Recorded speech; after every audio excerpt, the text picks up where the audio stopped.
What's up, everyone? It's your boy Scott. Welcome to the Scott Reports. Today I'm bringing you an anime review of Grimoire of Zero, episode 3.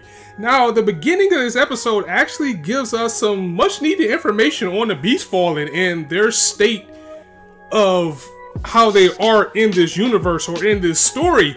We find out that how Beastfallen are born from humans is still pretty much an unknown thing, but it also answers a question that I had way back in episode 1 where, you know, with Mercenary, how come if he is a weapon, like these Beastfallen are weapons to take out the witches, how come humans still fear them as well? And we found out in this episode that the reason for that is sorcerers actually pay a very high price for Beastfallen head and blood so they can make rituals to probably make stronger magic, of course. So that kind of explains why life is a little bit harder for Mercenary as well, because not only does he have to worry about witches because he is the natural enemy of them, but he has to worry about people trying to hunt him down too, because, you know, when it comes to money, people will do anything. People will take on anything for money, even somebody that is supposed to be on their side, which are the Beastfallen. So we also find out something else. Another reason why people fear Beastfallen is because they have this insatiable urge to want to eat humans.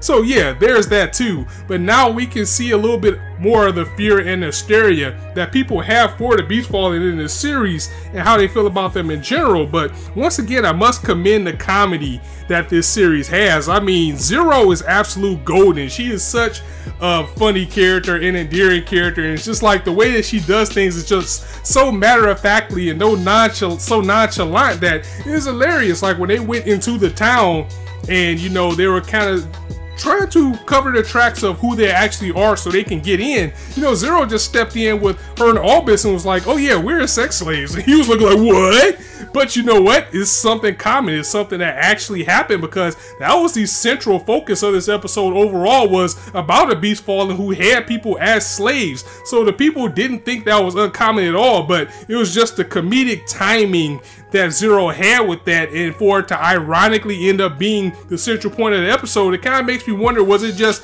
good comedic timing from her, or does she know a little bit more than she leads on?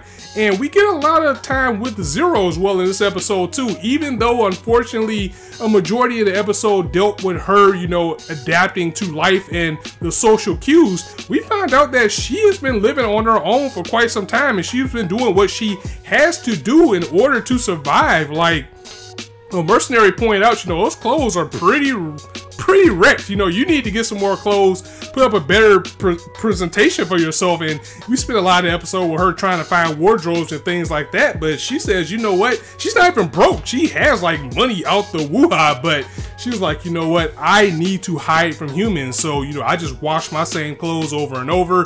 I hunted for my food, and I did everything I can to stay out of the human way. And we get like a lot of points in this episode where she doesn't have to do that anymore, and we know the dynamic and the characterization between herself and Mercenary is what's going to drive this series as they grow closer and closer. And even with her wanting Mercenary to keep his fur because she likes to sleep on it, it's just little small things like that that little heart that this series has. And Zero and even Mercenary as a character themselves, it's the shining point of the series for sure. And also we see things that Yuhei or Mercenary is aware of as well. It's like people in towns are scared of him because of the things that we know about from the Beastfallen. So they were having a hard time trying to find an inn to stay in this episode too.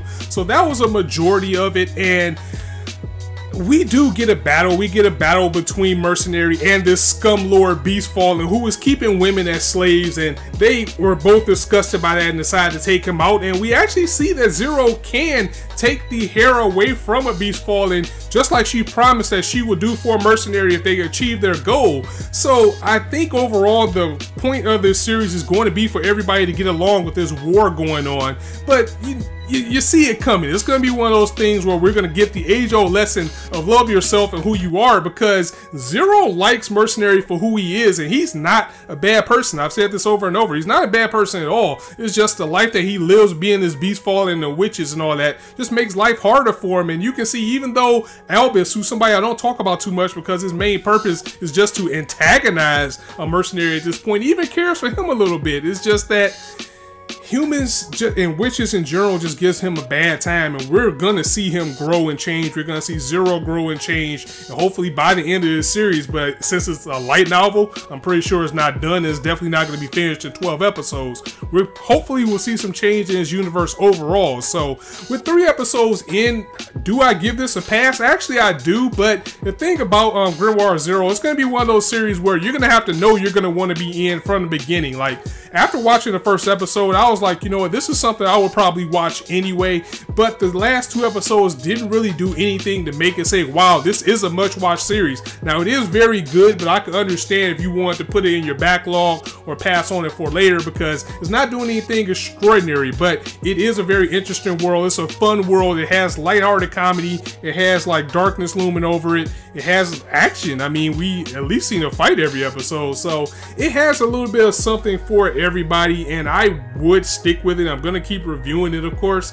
But if you want to put it on your backlog, I could see that being that type of series as well. So yeah, that was it for this series. The only other thing that I would like to point out is it is a little bit of episodic. I mean, honestly, episode 1, 2, and 3 were all 3 different adventures while we're heading to the goal of getting the Grimoire of Zero. So I kind of a little bit disappointed with only being 12 episodes that we're getting an episodic route with this series, but maybe they can start to pour that up now that they know where they're going. All the characters have been introduced, and we're getting these little bits of information about everybody that's involved episode by episode. So let me know what you thought of this episode in the comments below. Are you going to stick with this series? Do you like it overall? Are you going to drop it? You're going to put it in your backlog?